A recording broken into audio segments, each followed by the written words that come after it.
¿Cuál es el estudio de ahora, hermanos? Jesucristo en el libro de Job.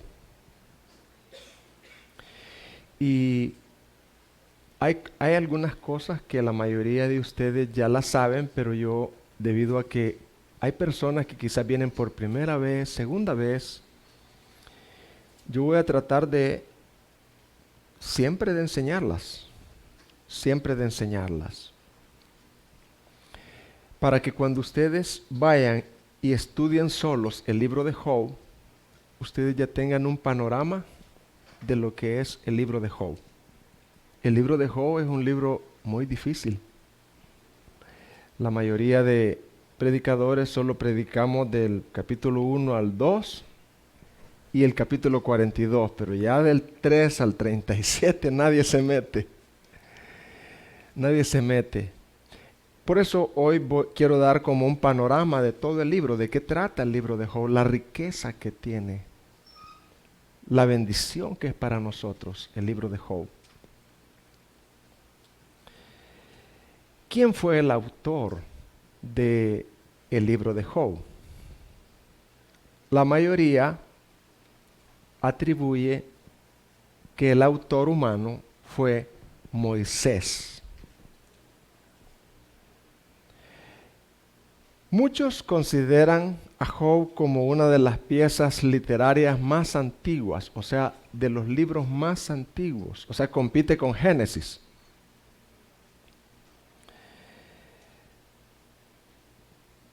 Job es un libro poético, es de los primeros libros poéticos de la Biblia hebrea.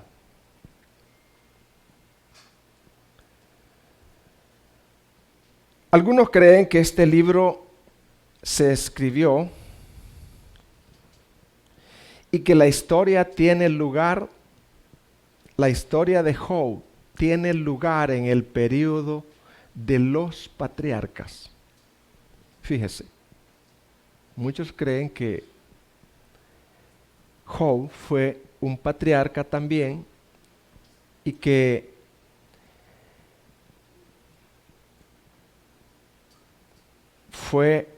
algunos hasta se atreven a decir, bueno, que Moisés pudo haberlo conocido a Job. Job se cree que fue un descendiente de Abraham, del patriarca Abraham. Yo sé que muchos de ustedes no sabían eso, por eso lo estoy explicando, ¿verdad? Vamos a leer el libro de Job, pero no sabemos su contexto histórico. ¿Cuándo se escribió este libro? ¿Qué libro estamos estudiando, hermanos? El libro de Job, Jesucristo en el libro de Job. La tradición antigua judía atribuye al libro de Moisés, ya hablamos. Pero, ¿cuándo se escribió este libro? Bueno, como lo escribió Moisés, mientras Moisés estuvo en el desierto de Madián. Se cree que ahí Dios, mientras él estaba ahí pastoreando las ovejitas, ahí por Éxodo capítulo 2, ahí, ¿verdad? Él consiguió esta historia por el Espíritu Santo y él la recopiló.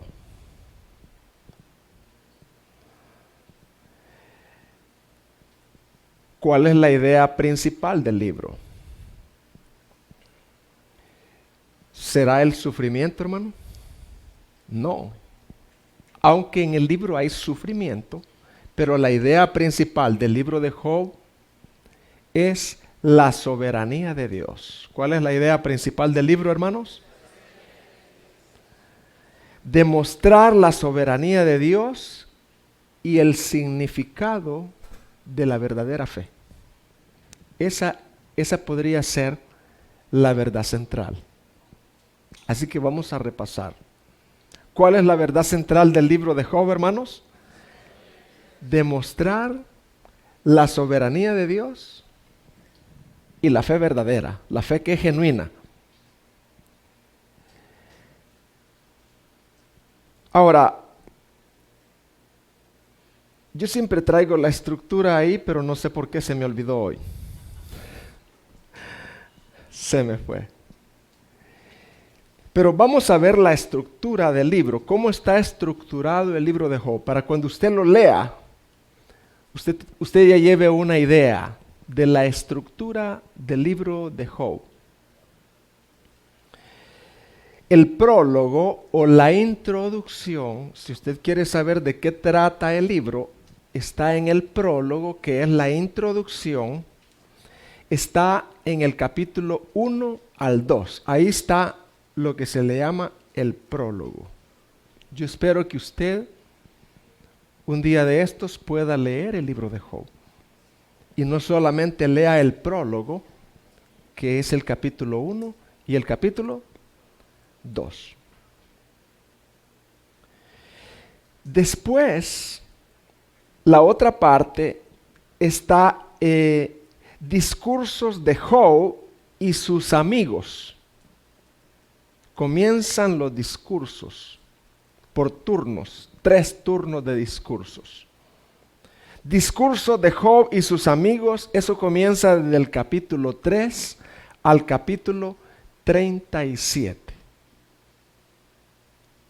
Ahí están los discursos. Ahí está el primer ciclo, segundo ciclo, tercer ciclo, o sea, Job da un discurso. Elifaz le rebate. Job da otro discurso. El otro amigo Bildad le rebate. Job da otro discurso. Y Zofar le rebate, le contradice. Y así que los discursos de Job y de sus amigos están desde el capítulo, ¿qué, hermanos? Del 3 al 37. Finalizando, Dios habla desde un torbellino. Eso se encuentra desde el capítulo 38 al 41. Después que todos han dado sus discursos, Job ha dado su discurso, sus 3 amigos han dado sus discursos, entonces Dios dice, paren, ahora yo voy a dar mi discurso. Y Dios habla y da su discurso. Y eso se encuentra desde el capítulo, ¿qué, hermano? 38 al 41. Y finalizando, que se le llama el epílogo. El epílogo. Eso, la finalización del libro, la conclusión del libro, a qué llega toda la historia, eso se encuentra en el capítulo 42. Ahí se puede ver el arrepentimiento de Job. Y también ahí en el capítulo 42 encontramos la disciplina y la ira de Dios contra sus 3 amigos. Así que por ahí estamos, hermanos. Entonces, hermanos, vamos a desarrollar este mensaje de acuerdo a la estructura que hemos elaborado. Quiero ahorita llegar a un tema que se llama ¿de qué trata el libro de Job? Y vamos a ver qué trata desde el capítulo 1 al 2, que nosotros dijimos que era el prólogo. ¿De qué trata el prólogo de este interesante libro? Trata de la historia de un hombre muy piadoso, que Dios da testimonio. Que este hombre, según Dios, era perfecto, recto, temeroso de Dios y apartado del mal. ¿Cuáles eran las 3 características de Job, hermano? Perfecto, recto, 4, temeroso de Dios y apartado del mal. Miren lo que dice Job capítulo 1, versículo 1.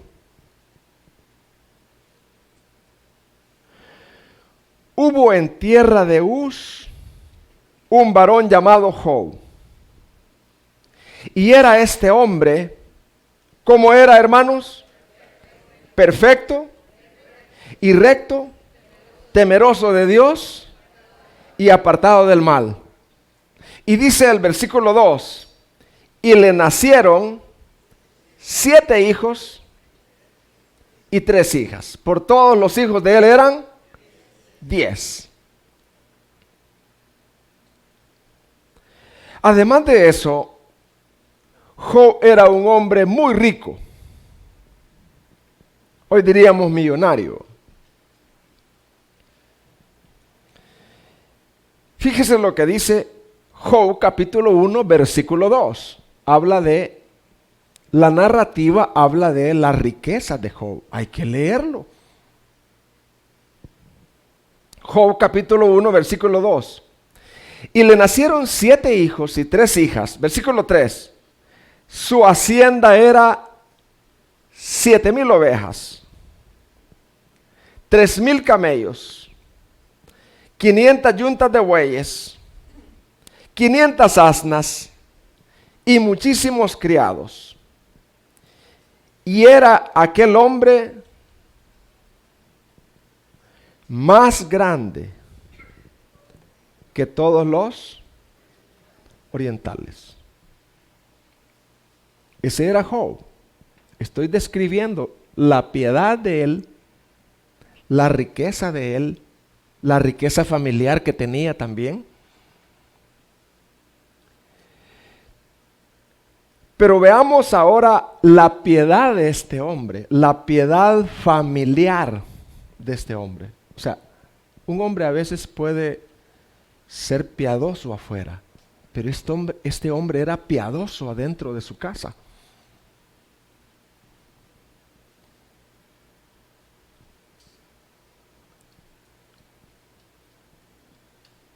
Job capítulo 1, versículo 5.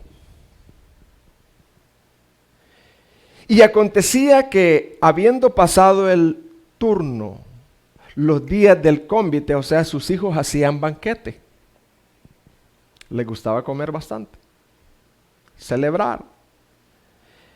Y cuando había pasado el cónvite, Job enviaba y los santificaba. ¿Qué hacía él, hermano?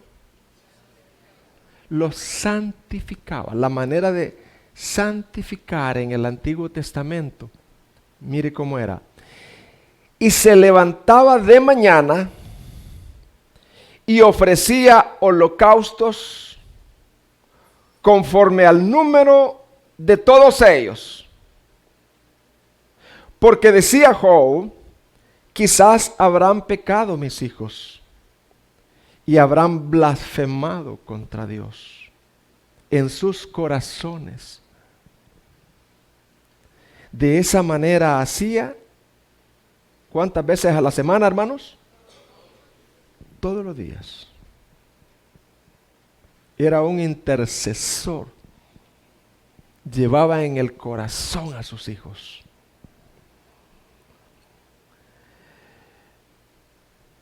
Y entonces, hermanos, ya vimos aquí acerca de Job. Ahora vamos a ver, porque el libro no solamente trata de Job, trata de Dios.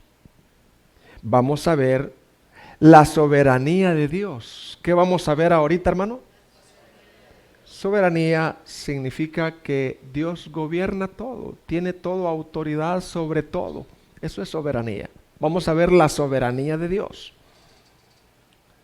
Él puede mandar y hacer lo que le place con quien sea para su gloria.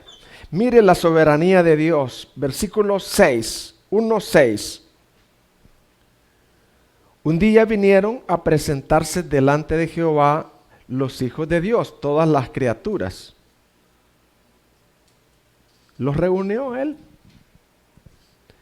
Entre los cuales vino también Satanás. Y dijo Jehová a Satanás, mire, ¿quién comenzó? ¿Quién comenzó el juego de ajedrez, hermanos? Dios. Y dijo Jehová a Satanás, ¿de dónde vienes respondió Satanás a Jehová, dijo, de rodear la tierra y de andar por ella. Y Jehová dijo a Satanás, ¿no has considerado? Dios tenía un plan. ¿No has considerado a mi siervo Job, que no hay otro como él en la tierra? Varón perfecto y recto, temeroso de Dios y apartado del mal. Dijo Jehová a Satanás. Y Satanás le puso algunos argumentos. Sí, pero es que él te sirve y te teme porque tú le das todo. Y así, ¿quién no? Job te sirve y te sigue por lo que tú le das. Quítale y vas a ver. Quítale lo que tiene, lo que le has dado. Quítale el cerco, solo le da la orden. Versículo 12. Dijo Jehová a Satanás, he aquí todo lo que tienes está en la mano, en tu mano. Tienes permiso. Solamente no pongas tu mano sobre él. No le toques. No toques su cuerpo ni su vida. Y salió Satanás de delante de Jehová. Y ya sabemos la historia. Satanás tocó los bienes de Job. Tocó a la familia. Perdió toda la familia, los 10 hijos, excepto la esposa. Perdió todita su hacienda. Se la robaron. Y hasta de paso fuego del Dios vino y consumió todo. Todo esto sucede en el capítulo 1 del prólogo. Ahora bien, en el capítulo 2, Dios vuelve a reunirse con Satanás y le hace la misma pregunta. Si no ha considerado la fe de Job, ¿no has considerado, le dijo, a mi siervo Job, que a pesar de que lo que le hiciste, aún retiene su integridad? Y Satanás le dice,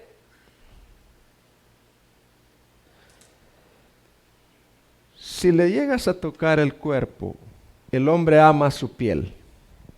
Si le llegas a tocar el cuerpo con una dura enfermedad, él va a blasfemar. Dios le permite a Satanás quebrantar a Job de una sarna maligna de la planta del pie hasta la coronilla de la cabeza, prueba tras prueba. Todo se le vuelve en contra. Aún la mujer le dice que maldiga a Dios y muera y que abandone de ser íntegro.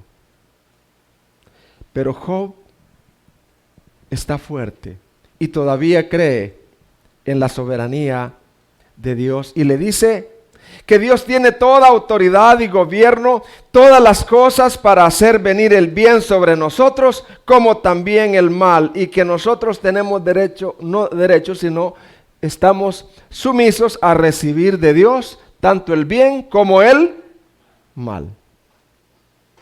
Versículo 10, 2:10.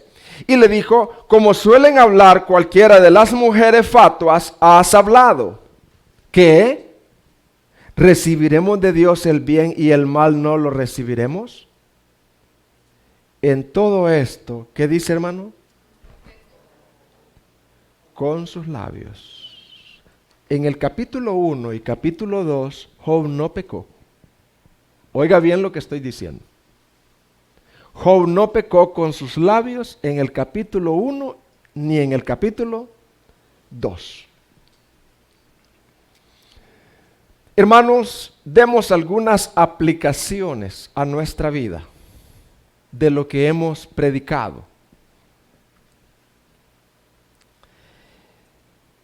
¿Qué significa? Yo sé que algunos ya saben, pero para aquel que no sabe, ¿qué significa que Dios es soberano? Significa que Dios tiene toda autoridad. ¿Que Dios tiene qué? Que tiene el control absoluto como creador. de su mundo y de todo lo que sucede, aún de los pelos. ¿Aún de qué dije, hermano? De los cabellos. Dios tiene control de todo. Ni un pajarito se cae sin el control de Dios. Todo lo malo, Dios no es autor de lo malo, pero Él gobierna. Nada malo sucede sin el sí de Dios. Nada sucede en su vida que no haya pasado por el colador, por la oficina de Dios. Nada. Leíamos con mi esposa en ese libro de ¿Realmente crees? Que aproximadamente en Estados Unidos, diariamente, solo en Estados Unidos, mueren 13.700.000 de pájaros. Pájaros. 13.700.000, ¿verdad? Pájaros. En un día. Multiplíquelo por un mes. Multiplíquelo por un año. Y multiplíquelo por el mundo entero.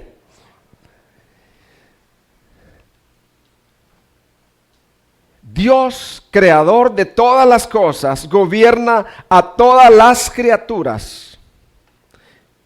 Tiene toda autoridad sobre lo creado, gobierna desde lo más grande hasta las cosas más pequeñas. ¿Entendemos qué es la soberanía de Dios, hermanos? Todo, lo malo y lo bueno, está gobernado. Y todo eso tiene un propósito.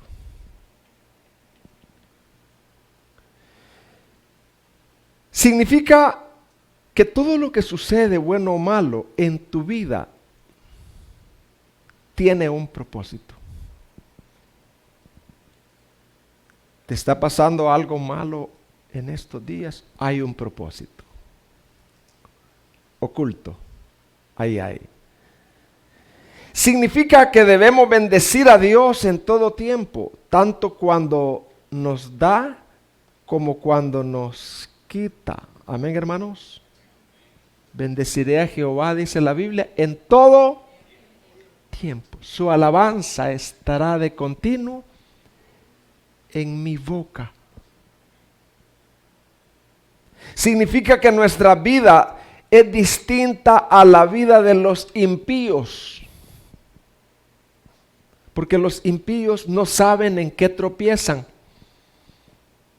No conocen que hay un gran propósito, que hay una gran voluntad, que hay un gran creador, que hay un gran soberano detrás de todo. Significa que nuestra vida es distinta al impío. Debe de ser una vida llena de gozo y de propósito de Dios, ya que el gozo no depende o no debe de depender de solo lo bueno que recibimos, sino de lo que Dios se propone en cada circunstancia, aun cuando sean circunstancias malas. Entonces podemos decir como Pablo en Colosenses capítulo 1 versículo 24. ¿Sabe qué dijo Pablo? Que ahora me gozo en lo que padezco por vosotros. Pablo estaba padeciendo y él decía, yo me gozo. Porque detrás de esto hay un propósito y hay una bendición para ustedes y para mí. En esto que estoy padeciendo. Me llevan a la cárcel a mí y yo de allá les escribo, supongan, y les digo, hermano, me gozo de estar aquí en la cárcel. No se preocupen, estoy un poco enfermo. Pero me gozo porque algo Dios está haciendo en ustedes y en mí. Eso es conocer la soberanía de Dios. Y eso es lo que aparece en el libro de Job. Se me olvidó la verdad central. ¿Cuál era?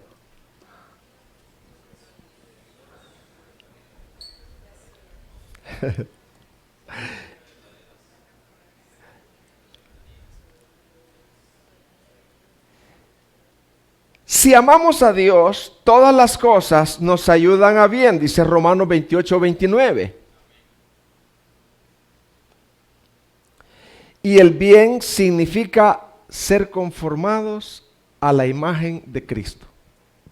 La gente impía no entiende lo que es la palabra bien. ¿Cómo está aquel fulano? No, está bien. ¿Cómo está fulano? Bien. Sí, pero va para la condenación eterna. No está reconciliado, no está bien. ¿Cómo está su familia? Bien, viera que bien. Mi familia está bien. No, no están bien. No están reconciliados con Dios. Son enemigos de Dios. Están mal. Bien es que nos estamos conformando cada día a la imagen de alguien que se llama Jesucristo, en quien Dios cumple todo el propósito. Es que ese hermano está bien, fíjese. No.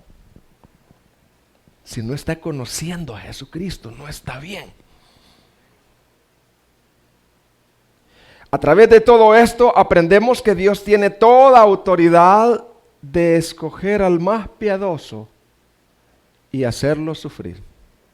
¿No es cierto, hermanos? A través del libro de Job, nosotros podemos entender y ver que Dios tiene toda autoridad y es soberano para escoger al más piadoso y hacerlo sufrir. Con las peores pruebas.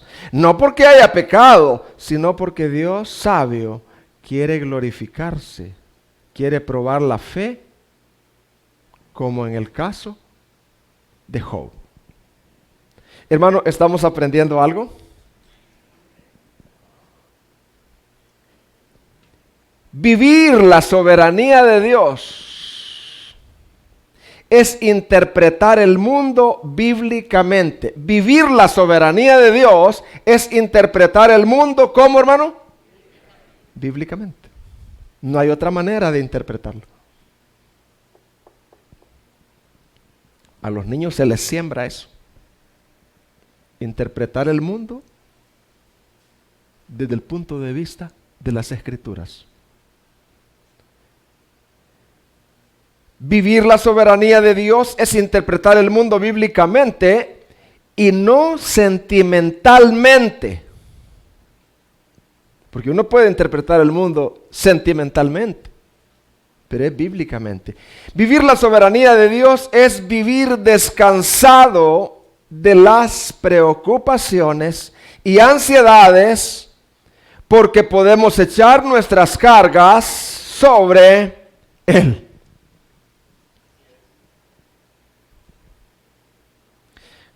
¿Creen que estará interesante el libro de Job? Sigo predicando. Ya vimos desde el capítulo 1 al capítulo 2, el prólogo. Pero ahora vamos a ver, es un panorama que estoy dando. Ahora vamos a ver desde el capítulo 3 al 37. ¿De qué se trata eso? No me acuerdo yo. Gracias. ¿De qué trata del 3 al 37, hermano? De los discursos. Una serie de discursos, tanto de Job como de sus tres amigos. Que como alguien dice, ¿verdad? Suficiente con esos amigos. No se necesita tener enemigos.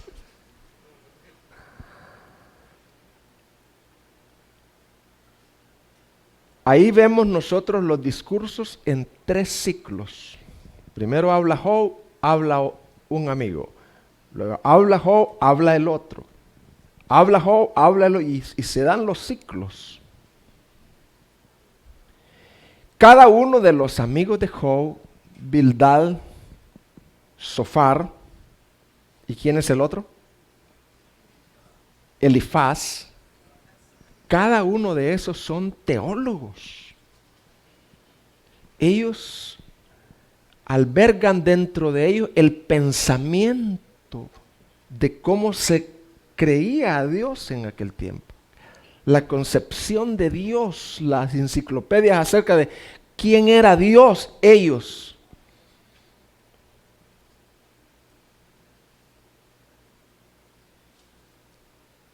Ahora vamos a ver en el capítulo 3. Podemos ver el pecado de Job. Podemos verlo. Porque yo me decepciono porque pecó Job, sí pecó. Pero Job pecó como un hijo de Dios. ¿Cómo pecó Job? Como todo hijo de Dios. Se quejó Job, sí, se quejó, pero como un hijo, a un padre.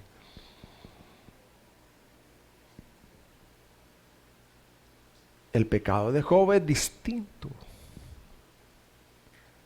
al pecado de sus 3 amigos. Porque a Job nunca la ira de Dios estuvo sobre él, no. Porque era un hijo. En el capítulo 3, Job comienza a quejarse de sus circunstancias. Aún maldice el día en que él nació, pero nunca maldijo a Dios. Maldijo el día en que él nació, se quejó, él se queja de sus circunstancias. ¿Por qué se quejó él? Por no entender el propósito de Dios. Él no entendía ahí, en su angustia. Él oscureció el consejo de Dios sin entendimiento. Ese fue el pecado de Job. Él oscureció el consejo de Dios. No entendía el por qué sufría él. En ese momento el tentador Satanás ya no tiene nada que quitarle a Job. ¿Vea que ya le había quitado todo? Solo la mujer no se la quitó. Pero le quitó todo. Satanás no puede quitarle nada a Job, pues ya lo había hecho. Ni envía otra enfermedad, pues estaba muriendo ya. Lo que hace Satanás es enviarle 4 personas, 3 amigos y un desconocido para hacerlo dudar. Para que así perdiera su integridad y Dios no fuera vindicado ni glorificado y Satanás ganara el juego de ajedrez.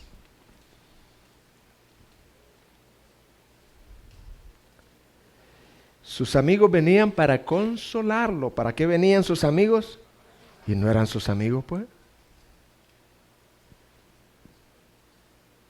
Pasaron 7 días viéndolo llorar y ellos lloraron también con él sin hablarle ni una palabra. 7 días.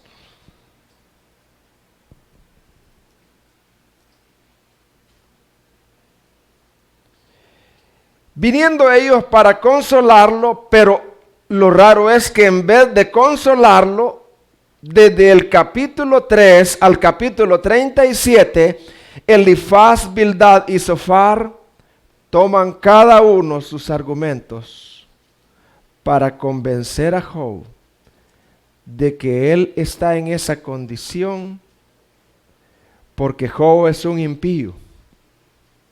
Porque Job es un ¿qué? Es un impío. Es un injusto. Él ha pecado y también sus hijos, por eso perdieron la vida. Y se lo dicen en la cara.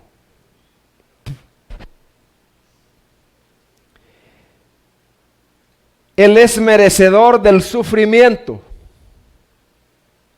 y debe arrepentirse. Cuando usted lea los discursos de Elifaz, de Bildad y Zofar, tiene que leerlos en el contexto. Porque uno de ellos le dice, es que mira Job, si tú de mañana lo buscaras, es que tú estás tan lejos de Dios, Job, que tú eres un impío. Si de mañana lo buscara, Él se va a volver a ti. ¿Y qué era lo que hacía Job, pues, hermano?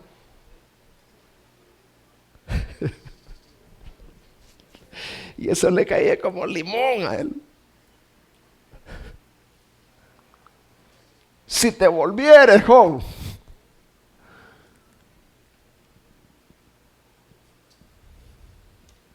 En las aplicaciones, yo traigo que tenemos que tener mucho cuidado en nuestras palabras. Tenemos que tener, ¿cómo, hermano? Tenemos que tener mucha gracia para saber hablar palabras alcanzado.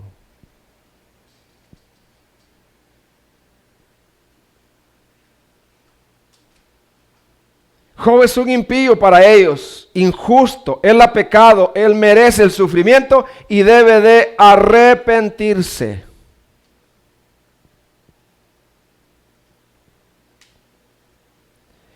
Resumen de esto.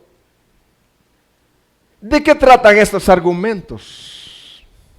De Elifaz, Bildad y Zofar.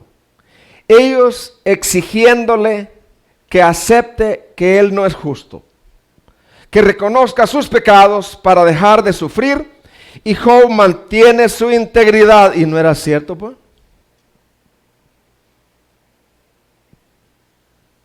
Si Job era tan puro que dice, yo cuando iba a una mujer, yo volteaba a ver para otro lado.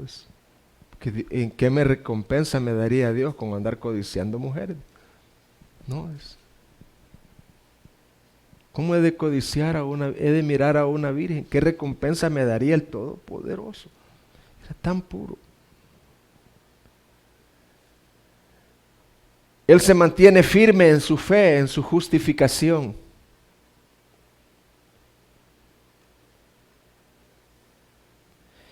En el capítulo 1, capítulo 2, Job no pecó. Pero en el capítulo 3 al 37, como estoy dando un resumen, sí pecó. Es un aspecto durante esta prueba, en asignarle despropósito a Dios al enviarle el sufrimiento. Job nunca dudó de ser hijo de Dios, no maldijo a Dios ni habló mal de él, pero sí dudó de las razones de Dios al enviarle las pruebas. Job creía que Dios le estaba enviando un castigo por los pecados pasados, por los pecados de su juventud. Él llegó a creer que Dios le estaba cobrando pecados cometidos en su juventud. Hermanos, yo quiero saber de verdad, cuando usted lea Job, desde el capítulo 3 al 37, usted va a tener un panorama, ¿verdad? Amén, hermanos. ¿De qué tratan estos discursos? ¿Va a leer el libro, hermano? Hay un hermano que sacó su doctorado del libro de Job, lo leyó como 400 veces. Es profundo este libro. Juan Calvino predicó 159 mensajes. Yo por lo menos estoy intentando predicar uno. Yo creo que nunca he predicado el libro de Job yo. Por lo menos acá.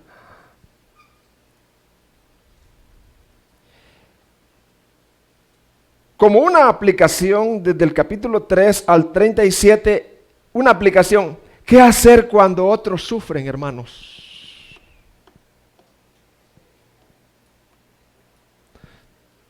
Cuidado con el juicio. Porque uno dice esto de algo y tres dicen lo mismo. ¿Será que de verdad este hombre es un impío? Porque tres dicen lo mismo. ¿Cuántos acusadores tuvo Cristo? Una gran multitud. Tiene demonio. ¿Cuántos de los 3 que acusaban a Job, ¿cuánto por lo menos sacó un voto Job de no ser impío? ¿Cuántos votos a favor sacó Job, hermano? 0, los 3 en contra. Y 4 con Eliú. 5 con Satanás. ¿Qué hacer cuando otros sufren, amados? No usurpar el papel de Dios. No seamos rápidos. Mejor mire, calladitos. Es lo mejor cuando alguien está sufriendo y usted no tenga algún consejo, no, Dios no esté poniendo nada. Mejor mire, calladito. No es que mire, hermano, y le habla 2 horas, que pura basura, no era nada. Calladito. No usurpar el papel de Dios juzgando los motivos o razones del sufrimiento de otros. Y lo estoy hablando para mí, que Dios me ayude a ser tardo para hablar. ¿Qué tiene que decirme, hermano? No tengo nada, solo te estoy escuchando y te prometo que voy a orar por ti. Dios me ayude, me ayude. Y no tiene nada que decir, ahorita no se me viene nada. Porque uno tiene mucho que decir, pero no, ahorita voy a callar y voy a escucharte. Y te prometo que voy a orar contigo, voy a orar. No sentirnos superiores burlándonos de ellos por lo que a ellos les está pasando. No alegrarnos del sufrimiento de otros, aún en lo íntimo. ¿Alguna vez usted se ha alegrado por el mal de otros? Yo sí. Pero adentro, esa es maldad. Esa es maldad.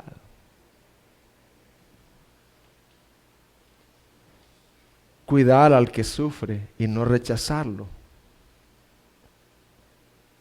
Pues cuando un miembro se duele, todo el cuerpo se duele. Este es uno de los beneficios de ser miembro de una iglesia local.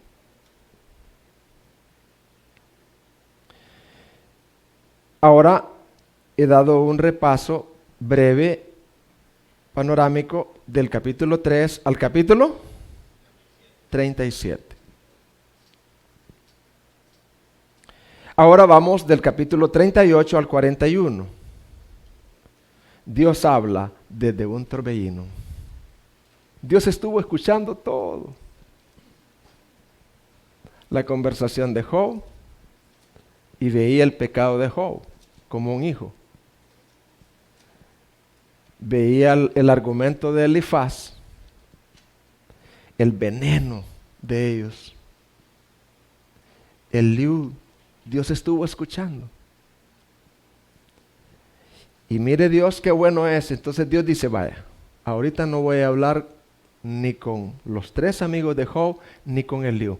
Ahorita déjenme solito con Job. Voy a hablar con mi hijo Job. ¿Con quién va a hablar ahí Dios? Con Job. Dios, como un padre, toma un momento para guiar a su hijo al arrepentimiento con gracia. ¿Cómo lo hace Dios? Desde un torbellino. No se le apareció como el 3 veces santo que lo mata. Desde un torbellino. Y no viene a sanarlo primero, no.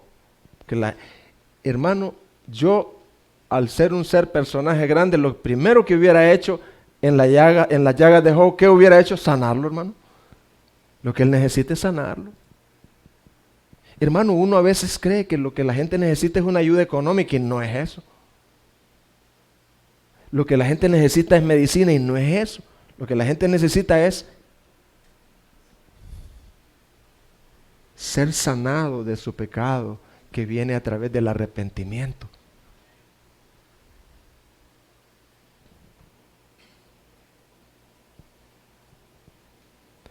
Y entonces, hermanos, Dios habla desde un torbellino. Mire, qué amoroso. Prométame. No me prometa. Que va a leer el libro de Job. Usted va a tener este bosquejo. Usted lo va a tener. Los que van a las casas de discipulado, ahí lo tienen. Pídanselo a Rosita, ahí lo tienen. Fue elaborado con mucho amor para usted. Del 38 al 41, Dios habla de un torbellino con Job. Pongamos mucha atención. Yo no voy a predicar los 5 capítulos. Es difícil. Pero voy a introducir el capítulo 38, versículo 1. Y respondió Jehová a Job desde un torbellino y dijo: ¿quién es ese que oscurece el consejo con palabras sin sabiduría? Ahora, ciñe como varón tus lomos, yo te preguntaré, y hazme saber tú, ¿dónde estabas? Y comienza las interrogantes. ¿Dónde estabas cuando yo fundaba la tierra? Házmelo saber si tienes inteligencia. Y comienzan las interrogantes de Dios. Estas palabras están dirigidas a Job y no a sus amigos. Job ha estado cuestionando los caminos de Dios, ahora él pasa a ser cuestionado e interrogado por Dios. ¿Cuál es el argumento de Dios? Fíjese bien. Desde el capítulo 38 al 41, ¿cómo podemos resumir el argumento de Dios? ¿Qué es lo que Dios quiere hablarle a Job? Dios le dice a Job: mis caminos no pueden ser cuestionados, Job.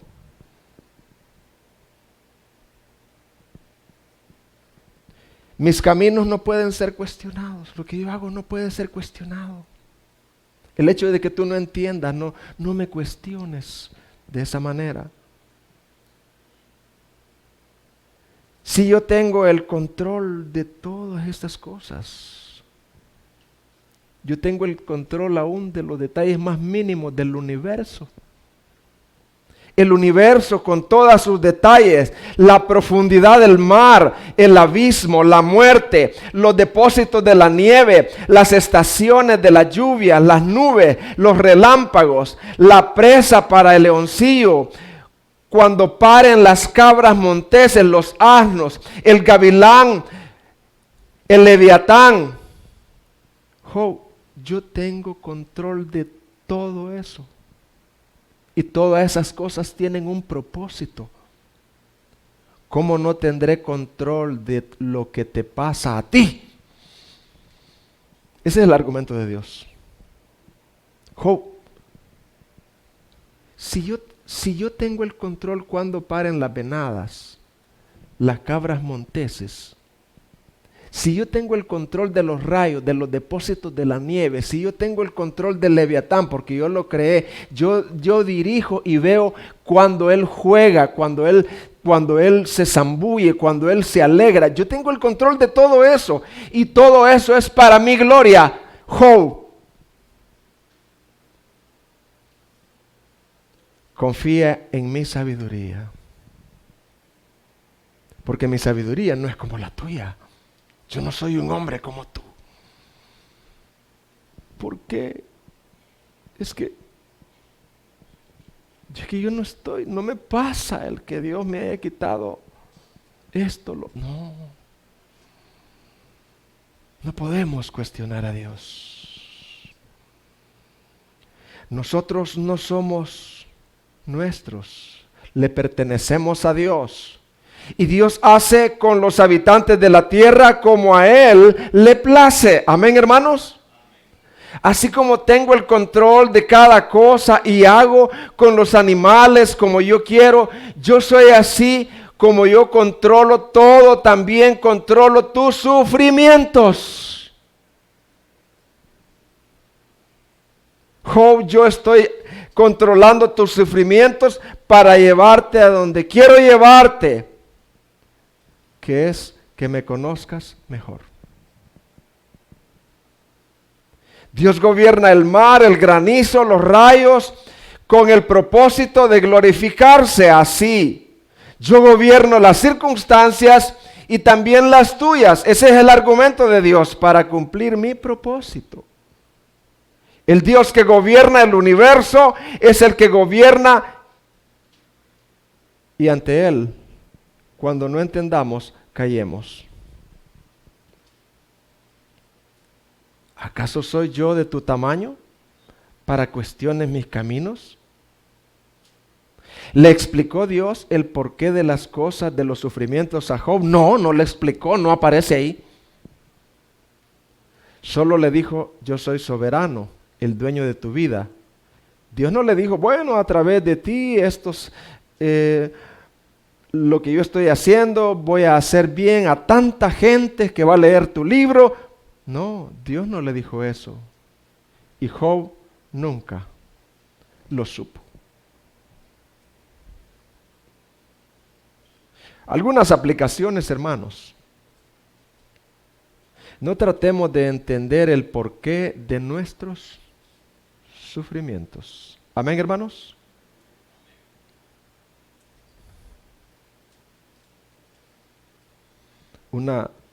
Hay una película de una psicóloga que es autista. Y ella se estudió. Y todos los estudios de ella le han ayudado para atender y poder servir a toda la clase, a toda la gama de personas de esta área. Ella entiende, quizás no teológicamente, que su problema le ha ayudado para ayudar a otros.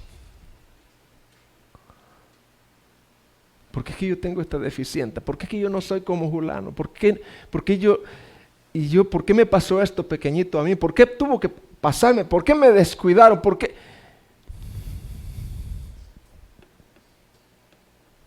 La gran sabiduría de Dios. Yo callo ante la gran sabiduría de Dios. Amados, no tratemos de entender el porqué de nuestros sufrimientos y circunstancias, mejor confiemos en la gran sabiduría de Dios. Amados, si Dios tiene el control y cuidado de los detalles del universo, de los animales, ¿cuánto más de nosotros que somos sus hijos?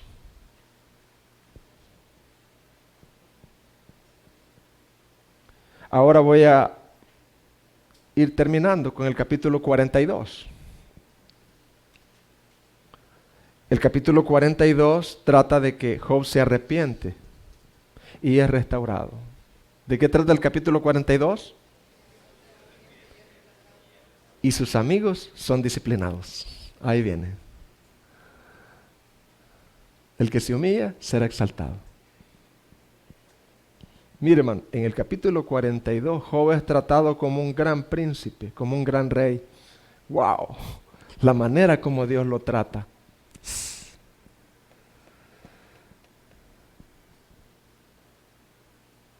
El arrepentimiento de Job, capítulo 42.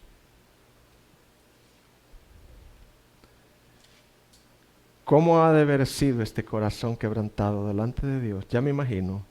Respondió Job a Jehová y dijo, yo conozco que todo lo puedes. No, y que no hay pensamiento que se esconda de ti. ¿Quién es el que oscurece el consejo sin entendimiento? Por tanto, yo hablaba lo que no entendía, cosas demasiado maravillosas para mí, que yo no comprendía.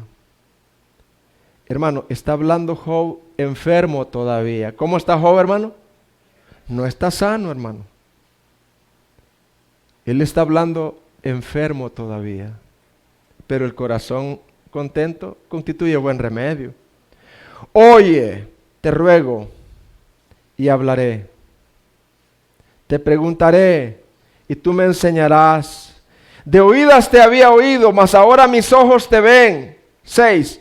Por tanto, me aborrezco y me arrepiento en polvo y ceniza.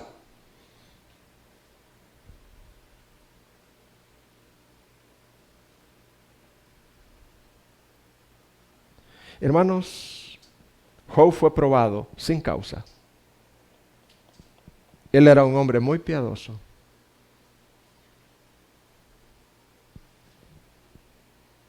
Job se arrepiente. Job estaba siendo probado por Dios sin causa alguna. Job estaba todo equivocado en su, en su, no en su, no en la esencia de su teología, pero en sus circunstancias se enredó.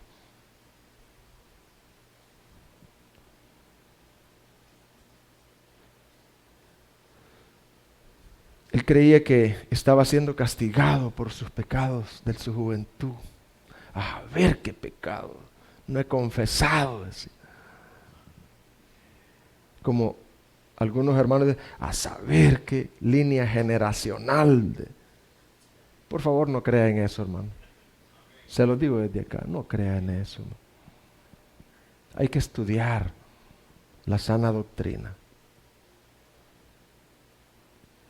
Dios sin causa alguna en él. Job estaba siendo probado sin causa alguna. Es que fue Dios quien trajo el ajedrez, puso todas las piezas y le dijo, Satanás, ven, quiero hacer un experimento en todo el universo. Te voy a usar a ti, Satanás, voy a usar a Job, voy a usar a Bildad, voy a usar a los amigos y voy a hacer un experimento y voy a probar mi argumento, que yo soy soberano. Y voy a probar que donde yo obro la fe, esa fe permanece. Job mantuvo su integridad, pero en medio del dolor y la amargura pecó. Dudó del propósito o motivo de Dios en probarle. Dios le habló a Job, le mostró su pecado y Job se arrepintió reconociendo que él había oscurecido el propósito de Dios. Con palabras sin sabiduría, Dios lo perdonó, pero Job seguía muriendo. No está siendo sanado todavía.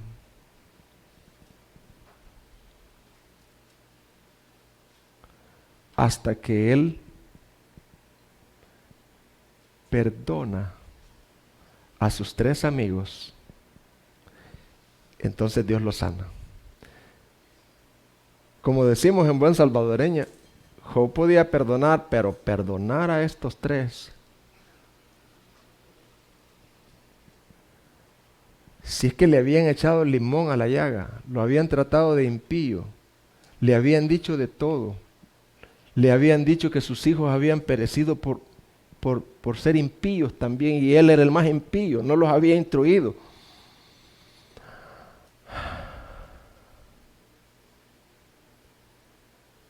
Y Dios le desafía y le dice, ora por ellos, perdónalos, porque ellos ignorantes, no saben lo que hacen. Y hermano, lo precioso es que Job tenía una nueva naturaleza. ¿Y sabe qué pasó? Los perdonó. Y después que lo perdonó, Dios lo restauró. No antes. Que Dios te hable, hermano, y me hable a mí. Y entonces, Dios dice, Jobito, a un lado ahora. Llámenme al principal de los, pero impíos, de los meros. Elifaz, temanita, pase al banquillo de los acusados. Mire cómo se dirige Dios a estos 3. Job 42:7. Y aconteció que después que habló Jehová estas palabras a Job, Jehová dijo a Elifaz, temanita, mi ira se ha encendido contra ti y tus 2 compañeros, porque no habéis hablado de mí lo recto, como mi siervo Job. Los impíos son ustedes. Ustedes tienen una teología mala de mí. Ahora pues, tomaos 7 becerros y 7 carneros E id a mi siervo Job y ofreced holocaustos por vosotros. Y mi siervo Job, ¿qué dice, hermano? Él lo va a perdonar y también va a interceder. Yo le voy a dar la gracia porque de cierto a él la atenderé, para no trataros afrentosamente. Estoy ya listo con el cuchillo contra ustedes, para degollarlos. Pero alguien va a morir por ustedes. Por cuanto no habéis hablado de mí con rectitud, como mi siervo Job. Yo le voy a dar un consejo a usted, dándomelo a mí. Cuando alguien lo critique, vaya de rodillas a Dios. Si es cierto, busque el arrepentimiento. Y si no es cierto, dígale, mira Elifaz, Señor. Mira Bildad. Mira Sofar. Padre, yo...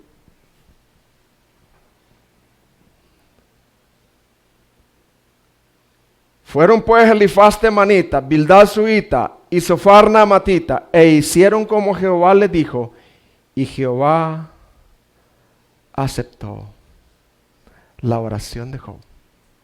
Qué hermoso, ¿verdad, hermanos? Pero como no se trata de Job, mi mensaje, ¿dónde está Cristo y su evangelio en todo esto? Dios establece a su siervo sufriente. ¿Quién es su siervo sufriente? Job. Como intercesor y mediador de este sacrificio. En el pasaje que estamos estudiando, 4 veces Dios le llama a Job. ¿Cómo le llama? Si notaron ustedes, ¿cómo le llama a Job Dios? 4 veces. Mi siervo.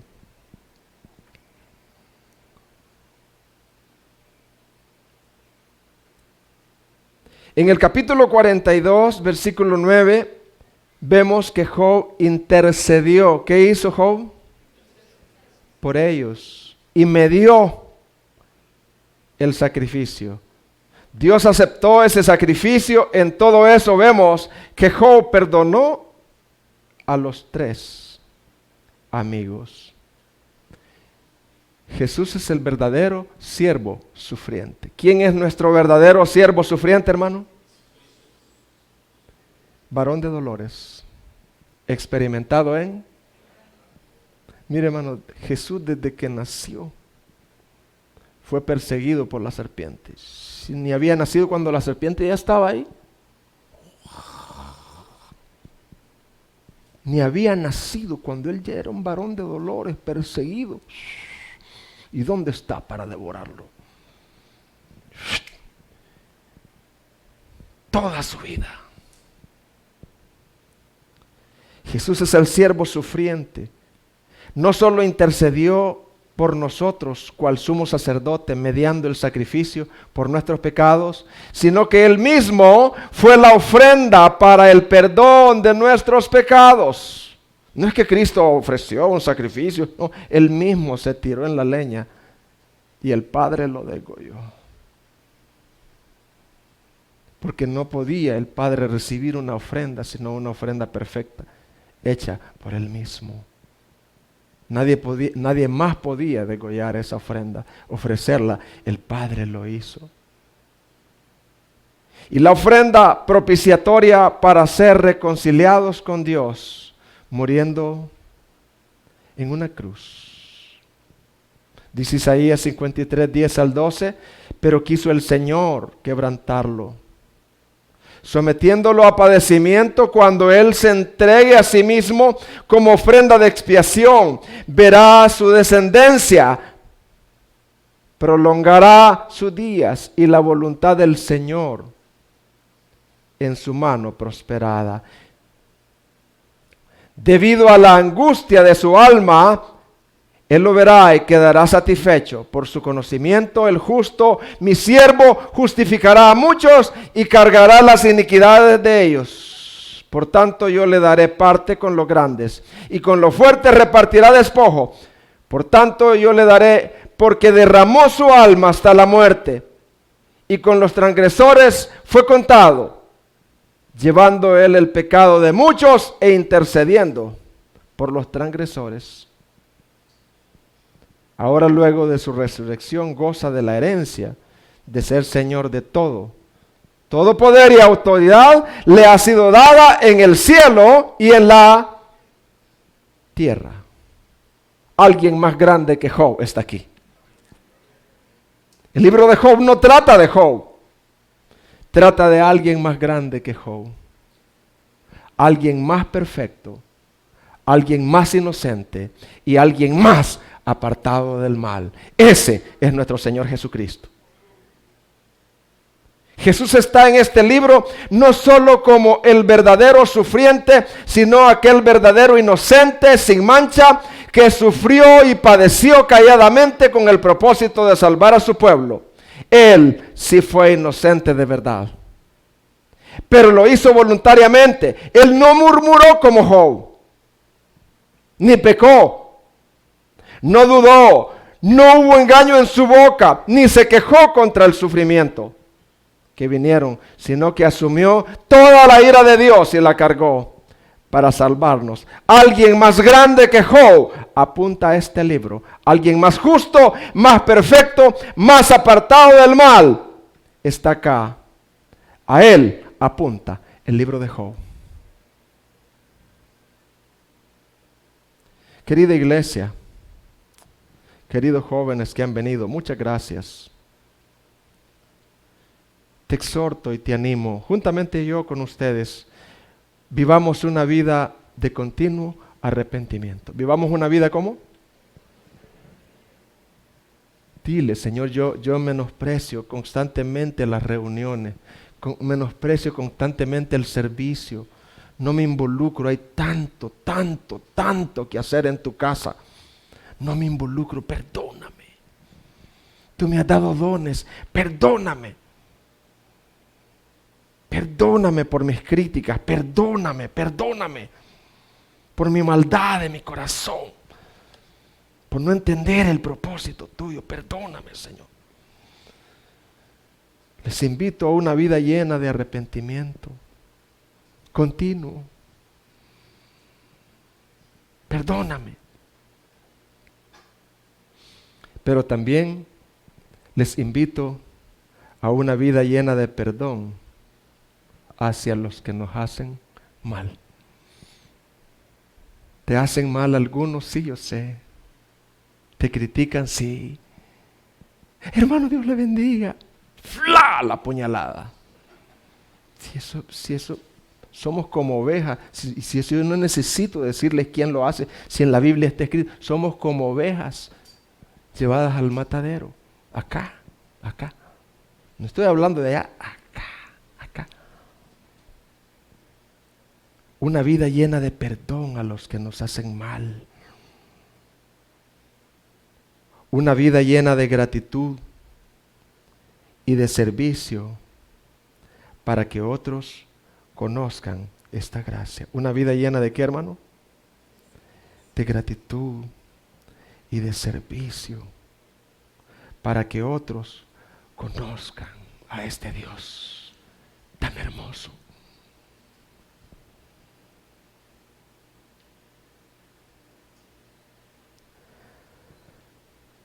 Queridos que no están reconciliados, quiero leerte nuevamente lo que C.S. Lewis dijo. C.S. Lewis dijo, si encuentro en mí deseos que nada en este mundo pueden satisfacer, la única explicación lógica es que fui hecho para otro mundo.